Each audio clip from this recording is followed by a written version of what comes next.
नेताजी सुभाष चंद्र बोस की 125वीं जयंती, India gate पर लगेगी नेताजी सुभाष चंद्र बोस की होलोग्राम प्रतिमा, पीएम मोदी करेंगे लोकार्पण। आज से दिल्ली में शुरू होगा 73वां गणतंत्र दिवस परेड की full dress rehearsal. Fly past के समय में किया गया बदलाव। बिहार बीजेपी कोर कमेटी की बैठक में 6 महीने के कार्यकाल पर हुआ विचार। बैठक के बाद बोले प्रदेश अध्यक्ष संजय जायसवाल, एमएलसी चुनाव पर चर्चा जारी। बिहार ठंड से राहत नहीं, पटना समेत कई जिलों में हो रही बारिश, 24 जनवरी तक बारिश का अलर्ट।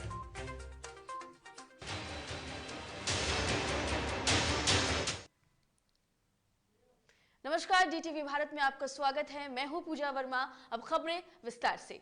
प्रधानमंत्री नरेंद्र मोदी आज नेताजी सुभाष चंद्र बोस की 125वीं जयंती के अवसर पर इंडिया गेट उनकी होलोग्राम प्रतिमा का लोकार्पण करेंगे। इसके साथ ही प्रधानमंत्री मोदी व्यक्तियों और संस्थानों को आपदा प्रबंधन में योगदान के सम्मान में नेताजी सुभाष चंद्र बोस आपदा प्रबंधन पुरस्कार प्रदान करेंगे।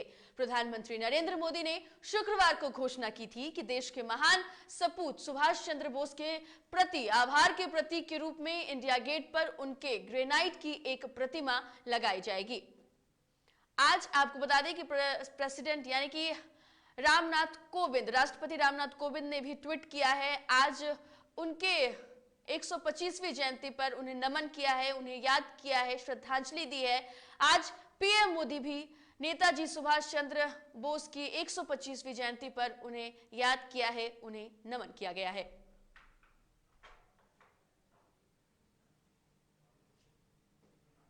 तो इंडिया गेट पर सुभाष चंद्र बोस की होलोग्राम प्रतिमा लगने वाली है, जिसका लोकार्पण जो है वो प्रधानमंत्री नरेंद्र मोदी करेंगे। और आज 125वीं जयंती पर नेताजी सुभाष चंद्र बोस को पूरा देश नमन कर रहा है।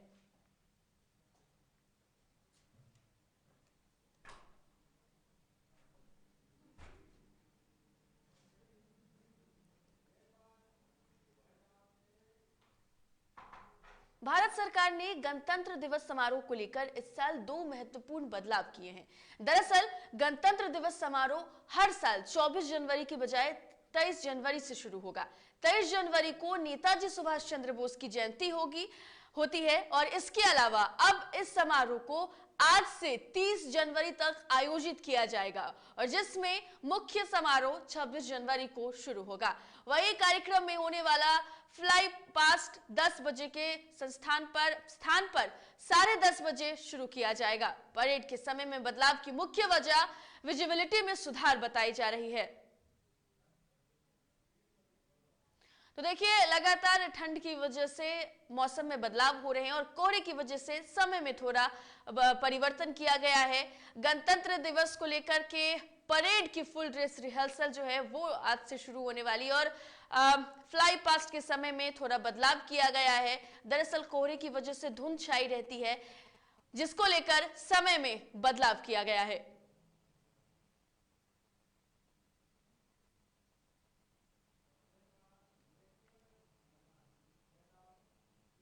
चलिए, एक बड़ी खबर जम्मू कश्मीर से सामने आ रही है। इस वक्त की बड़ी खबर आपको बता दें, जम्मू कश्मीर के शोपियां जिले में मुठभेड़। तो इस वक्त की बड़ी खबर आपको बता रहे हैं, जहां सुरक्षा बलों और आतंकवादियों में मुठभेड़ चल रहा है।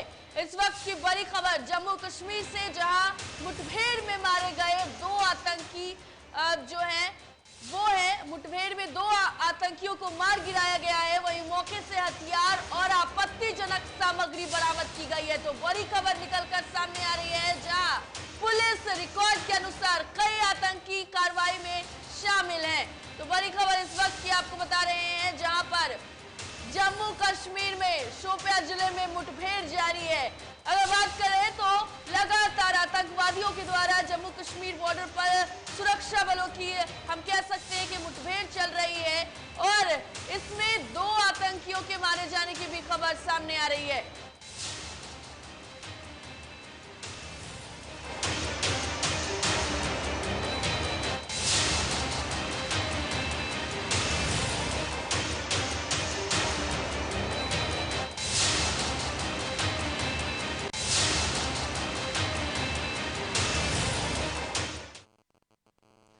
देश में जानलेवा कोरोना वायरस महामारी के मामले कल की तुलना में आज घटे हैं। देश में पिछले 24 घंटों में कोरोना वायरस के 3,33,533 नए केस सामने आए हैं और 525 लोगों की मौत हो गई है। देश में दैनिक पॉजिटिविटी रेट अब 17.78% है।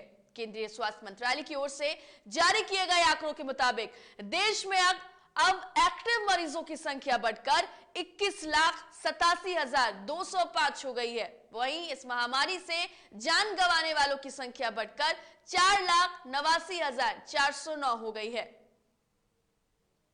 तो देश में कोरोना केस जो है वो 3 लाख पार है। हालांकि कल की तुलना में मामले थोड़े कम जरूर आए हैं, लेकिन सक्रिय मरीजों की संख्या अब 21 लाख तक पहुंच गई है। स्थिति अब ऐसी हो गई है कि ओमिक्रॉन के मामले भी देश में 10,000 के पार हो गए हैं और ऐसे में लोगों को सावधान रहने की जरूरत है। अलग अलग राज्य अपनी तरफ से पाबंदियां जरूर लगा रही हैं, अलग अलग राज्य अपनी तरफ से कदम जरूर उठा रही हैं ताकि इन बढ़ते मामलों पर नियंत्रण पाया जा सके, ताकि स्थितियों पर कंट्रोल किया जा सके। और खबर पर अधिक बातचीत के लिए हमारी सहयोगी एकता हमारे साथ लाइव जुड़ गई हैं। एकता से बातचीत करेंगे और अधिक जानकारी लेंगे। एकता, देश में कोरोना के जो मामले हैं वो 3 लाख के पार हो गए हैं और ऐसे में अगर बात करें तो कल की तुलना में मामले थोड़े कम जरूर हैं, लेकिन स्थितियां अभी वही बनी हुई है।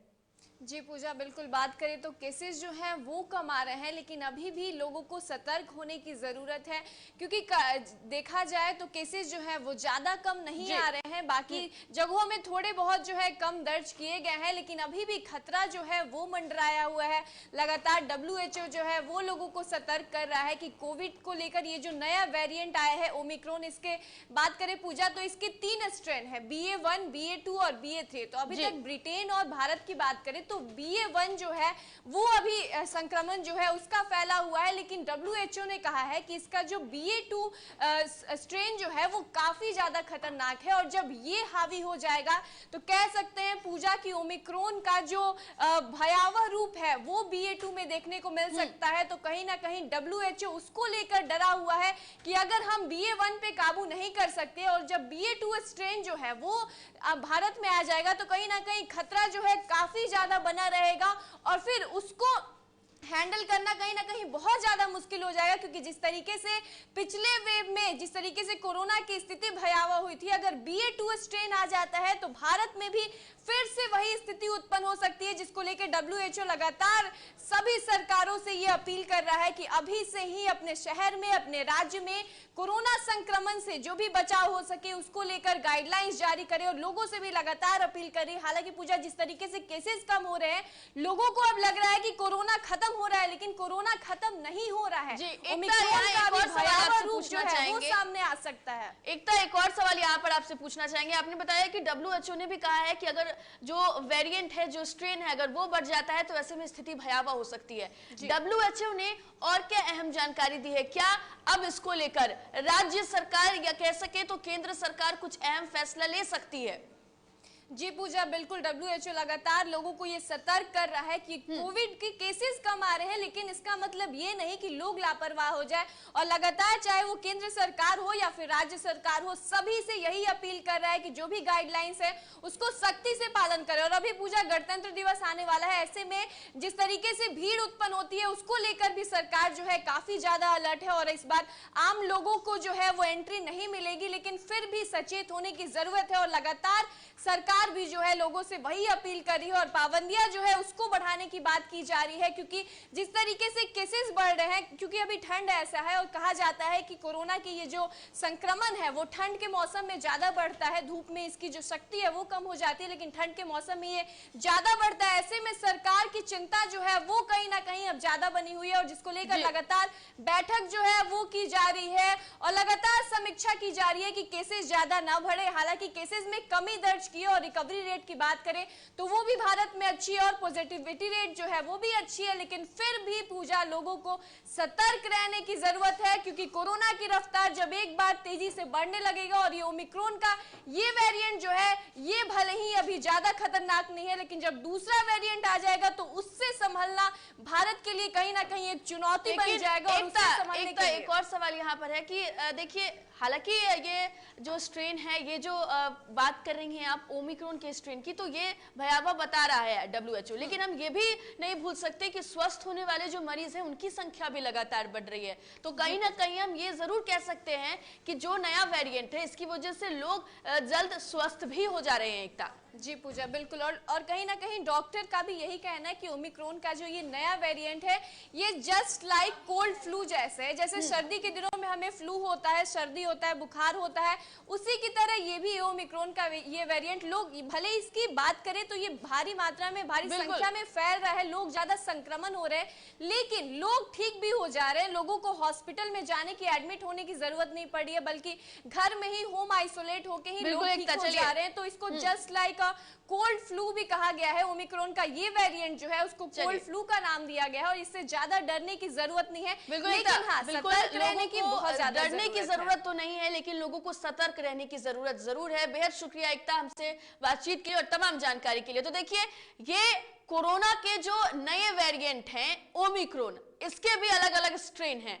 अब जरूरी यह है कि इस स्ट्रेन को मद्देनजर रखते हुए लोग एहतियात बरते, लोग इसको समझे और तमाम जो गाइडलाइन सरकार ने जनता के लिए, आम लोगों के लिए, हमारे लिए लागू किए हैं, उससे पालन करें, तभी इस बढ़ते कोरोना के आंकड़े पर हम कंट्रोल पा सकते हैं। फिलहाल वक्त हो चला एक छोटे से ब्रेक का, जल्द लौटेंगे।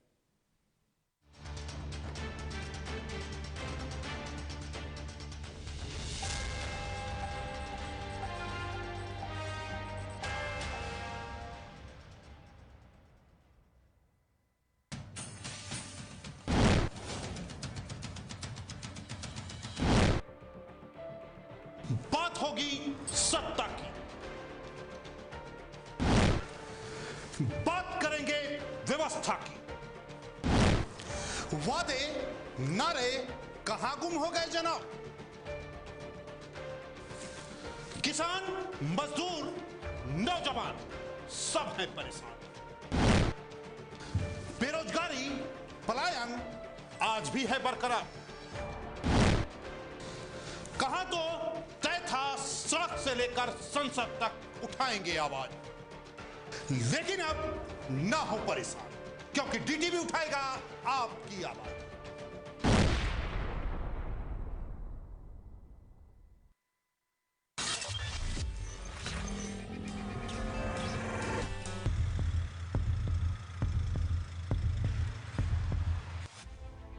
खबरें तमाम, देश के नाम, हर सुबह हर शाम हमारी मुहिम से मिले नई पहचान, बिगड़े हालातों में भी बेहतर परिणाम, रहेंगे हर पल आपके साथ। स्थितियां जो भी हों, आप तक खबरें पहुंचाएंगे। कोरोना जैसे संकट में न दूर थे न दूर जाएंगे। समाज से जुड़े हर मुद्दे को उठाएंगे। अगर होगा गलत तो मुहिम चलाकर विरोध भी जताएंगे। पत्रकारिता का हर फर्ज निभाएंगे, क्योंकि हम हैं DTV भारत।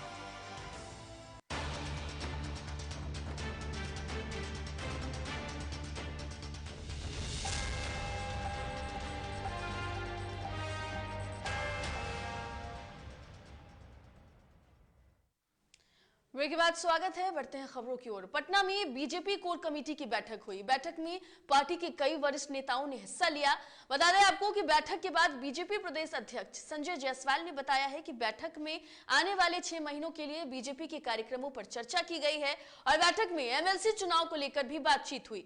वहीं पत्रकारों से बातचीत करते हुए मंत्री शहनवाज हुसैन ने कहा कि यूपी में बीजेपी की जीत तय है। इस बैठक में बिहार के उप मुख्यमंत्री तारकिशोर प्रसाद, राज्यसभा सांसद और पूर्व उप मुख्यमंत्री सुशील मोदी, नंद किशोर यादव, नवल किशोर यादव, शहनवाज हुसैन और मंत्री सम्राट चौधरी भी मौजूद रहे। बैठक में उप मुख्यमंत्री रेणु देवी भी शामिल रहीं। तो बीजेपी कोर कमेटी की बैठक हुई। बैठक में कई विषयों पर मंथन की गई है। हालांकि ये बातें जरूर की गई है कि किस तरीके से आने वाली 6 महीनों में पार्टी को और मजबूत किया जाए। और इस बैठक में बीजेपी और के तमाम जो दिग्गज नेता हैं वो मौजूद रहे। वही इस बैठक में रेणु देवी उप मुख्यमंत्री भी मौजूद रही।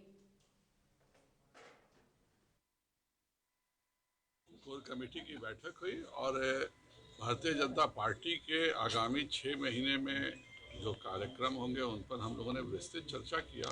और आज के समय की जो परिस्थितियां हैं, जो विधान परिषद के आने वाले चुनाव हैं, उनके बारे में भी विस्तृत चर्चा हुई। और सभी हमारे माननीय प्रदेश के नेताओं ने अपने अपने विचार दिए, जिनका पूरा संकलन करके हम लोग अपने केंद्रीय नेतृत्व को देंगे। कितनी सीटों पर आप लोग एमएलसी हमारे यहाँ चर्चा होती है राजनीति के लिए एमएलसी के क्या करना है, कैसे करना है, उसकी एक विस्तृत चर्चा हो गई है। अब ये सारी चर्चा को हम लोग अपने केंद्रीय नेतृत्व के सामने रखेंगे कि बिहार के प्रमुख नेताओं की ये इच्छा और आकांक्षा। सारे टिकटों का वितरण हो गया है। आगे केंद्रीय चुनाव समिति की बैठक 1-2 दिन में होगी, तो जो 6-7वें फेज का अब मणिपुर के उम्मीदवारों के बारे में तय होगा। उत्तर प्रदेश में जिस तरह सूरज का उगना तय है, उसी तरह कमल का खिलना तय है। हम लोग 300 से ज्यादा सीट जीतेंगे। सपा और कांग्रेस शर्मनाक हार हारेगी।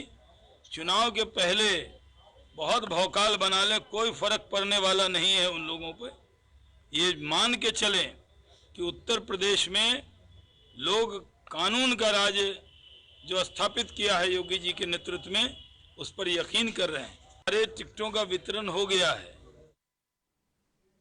चलिए, इसी चुनाव को लेकर अब यूपी से एक बड़ी खबर निकलकर सामने आ रही है। यूपी की इस वक्त की बड़ी खबर, यूपी चुनाव को लेकर बीजेपी कोर ग्रुप की बैठक आज। तो इस वक्त की बड़ी खबर आपको बता रहे हैं, जहां नई रणनीति की प्लानिंग में जुटी बीजेपी। तो बड़ी खबर इस वक्त की आपको बता रहे हैं, जहां यूपी चुनाव को लेकर बीजेपी बेहद एक्टिव हो गई है। बैठक में उम्मीदवारों पर भी हो सकती है चर्चा।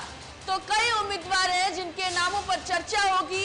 साथ ही साथ आपको बता दें कि यूपी चुनाव की बैठक को लेकर कई दौर की बातचीत हो चुकी है। कई दिग्गज नेता जो बैठक है वो कर चुके हैं, और ऐसे में आज भी एक अहम बैठक होने वाली है। और इस बैठक में नई रणनीति की प्लानिंग हो सकती है, बैठक में उम्मीदवारों की चर्चा हो सकती है, और कई ऐसी सीट हैं जिस पर अभी उम्मीदवार के नामों की घोषणा नहीं हुई है, जिसके नामों की घोषणा इस बैठक के बाद हो सकती है। तो बड़ी खबर इस वक्त की आपको बता रहे हैं, जहां यूपी में विधानसभा चुनाव को लेकर तैयारियां जोरों शोरों पर है। बीजेपी कई दफा की बैठक कर चुका है, और ऐसे में आज एक और बैठक होने वाली है। बैठक में अगर हम बात करें तो नई रणनीति पर चर्चा हो सकती है। साथ ही साथ यूपी चुनाव को लेकर बीजेपी आज जो बैठक करेगी उसमें उम्मीदवारों के नामों पर भी चर्चा होगी। साथ ही साथ नई रणनीति पर भी चर्चा होगी कि किस कदर इस यूपी विधानसभा चुनाव जो हो रही है यूपी में, उसमें ज्यादा से ज्यादा सीटों पर जीत हासिल की जा सके।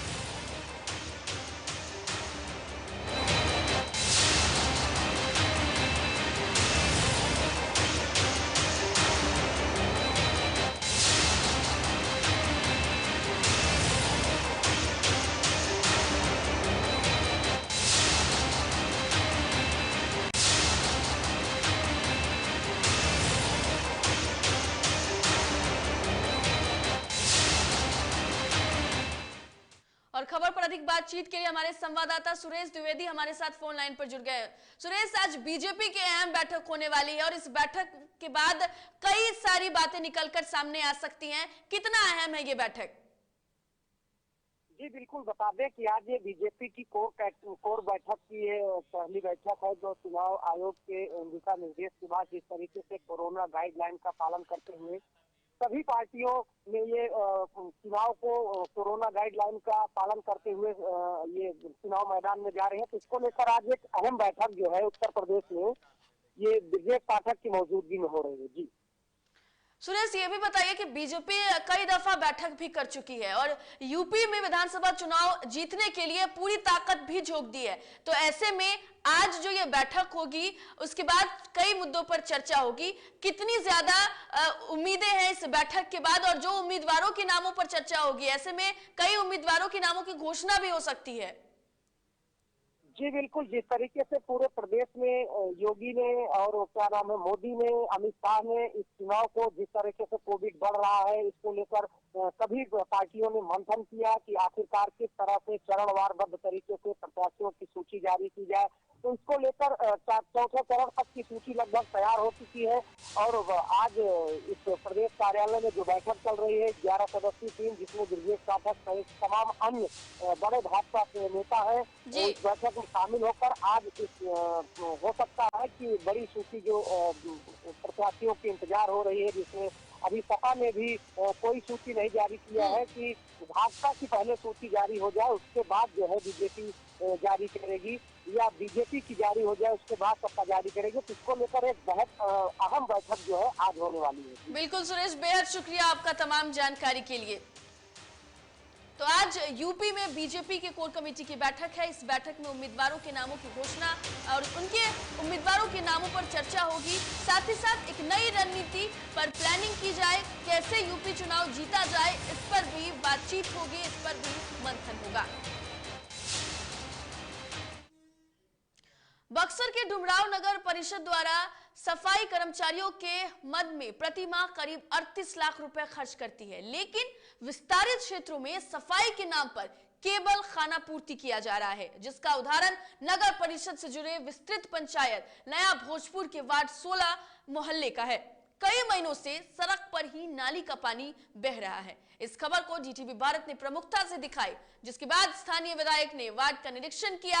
इस दौरान इलाके में समस्या को लेकर स्थानीय विधायक नगर परिषद डुमराव के कार्यपालक मनोज कुमार पर आग बबूला हो गए। में सफाई का जो सवाल है उसको लेकर के मैंने विधानसभा में सवाल उठाया था कि सफाई सही तरीके से हो नहीं रहा। सरकार आउटसोर्सिंग के माध्यम से सफाई की जिम्मा दी हुई है, लेकिन वो सफाई कर्मी सही तरीके से सफाई का काम नहीं कर रहे हैं। ये तमाम जगहों पर दिखाई दे रहा है, चाहे वो डुमराव शहर हो, नया भोजपुर हो, या जो भी नए इलाके जुड़े। नगर परिषद में जोड़ करके सरकार जो है लोगों का घर का टैक्स, होल्डिंग टैक्स तो बढ़ा ही रही है, लेकिन होल्डिंग टैक्स लेने के बाद जो सुविधाएं देनी होती है नगर परिषद में, नगर के रहने वालों को, नगरवासी को जो सुविधा देनी होती है उस सुविधा देने में हमारी सरकार और नगर परिषद फेल चल रही है। इसलिए आप देख रहे हैं कि लगातार जो है भयानक जल जमाव हुआ है। पूर्णिया पुलिस ने हाट और सरसी थाना अंतर्गत बहुचर्चित नीरज कुमार झा, पूर्व जिला परिषद विश्वजीत सिंह उर्फ रिंटू सिंह और बेनी सिंह हत्याकांड का सफल उद्भेदन किया है। पुलिस ने हत्याकांड का mastermind most wanted Ashish Singh उर्फ अठिया सहित कुल 8 अपराधियों को गिरफ्तार कर लिया है। अठिया पर बिहार सरकार के द्वारा 50,000 का इनाम भी रखा गया था। पूर्णिया एसपी ने बताया है कि आशीष उर्फ अठिया ने बेनी सिंह और रिंटू सिंह की हत्या की थी, जबकि नीरज झा हत्याकांड का साजिश करता है। तीनों की हत्या के पीछे का कारण अठिया ने आपसी रंजिश बताया।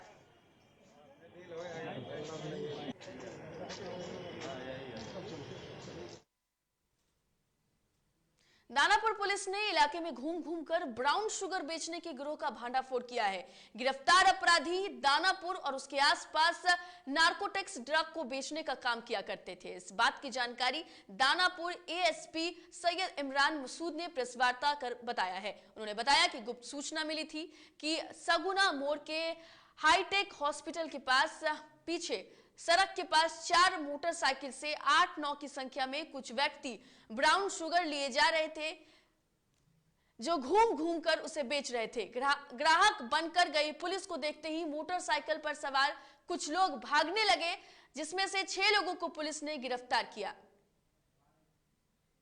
थाना क्षेत्र में एक स्पेशल अभियान चलाते हुए 6 अपराध कर्मियों को दानापुर थाना की टीम ने गिरफ्तार किया है। ये अपराध कर्मी जो है नारकोटिक्स ड्रग्स का खरीद बिक्री का धंधा करते हैं और यहाँ पे इस एरिया में, दानापुर थाना क्षेत्र के एरिया में और बाकी अन्य एरिया में ड्रग्स की सप्लाई करते हैं। इसमें 6 लोग जो गिरफ्तार हैं वो बिहटा और मनेर थाना क्षेत्र के हैं, लेकिन दानापुर एरिया में हाईटेक हॉस्पिटल के पीछे एक जगह पर ये लोग अपना काम करते हैं। खगड़िया जिले के बछौता गांव से सटे सरसों के खेत के पास युवक का शव मिलने से इलाके में हड़कंप मच गई। मृतक की पहचान बछौता गांव वार्ड 1 निवासी राजा शाह के बेटे ज्योतिष कुमार के रूप में हुई है। सूत्रों की माने तो युवक का शव बेला में सरसों के खेत के समीप मृत अवस्था में पाया गया। युवक के शव के पास से ही एक देसी कट्टा भी बरामद किया गया है। घटना की सूचना मिलते ही थानाध्यक्ष अपने दलबल के साथ घटनास्थल पर पहुंचे और शव को कब्जे में लेकर पोस्टमार्टम के लिए भेज दिया।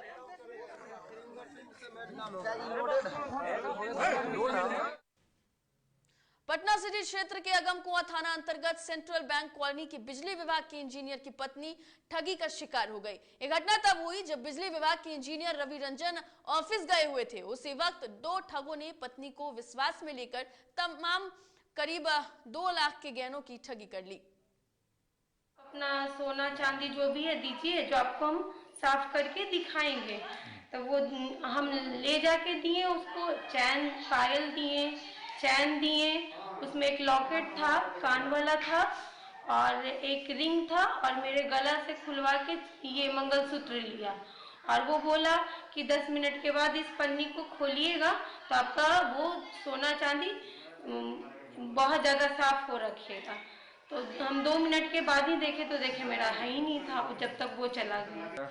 लगभग 1 बजे के आसपास मुझे फ़ोन किया घर से मेरी मैडम ने कि मेरा चैन लेके भाग गया है, ये लेके भाग गया है, कानवाला, कनवाली, लॉकेट, मंगलसूत्र और अंगूठी लेकर के भाग गया है।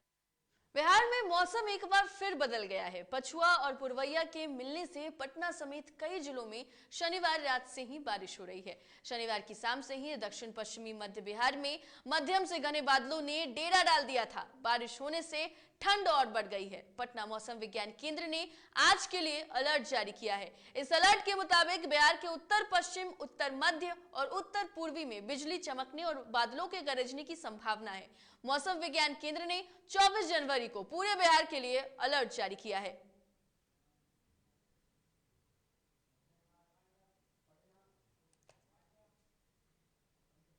फिलहाल इस बुलेटिन में इतना ही। देश दुनिया की तमाम खबरों के लिए देखते रहिए DTV भारत। मुझे दीजिए इजाजत। नमस्कार।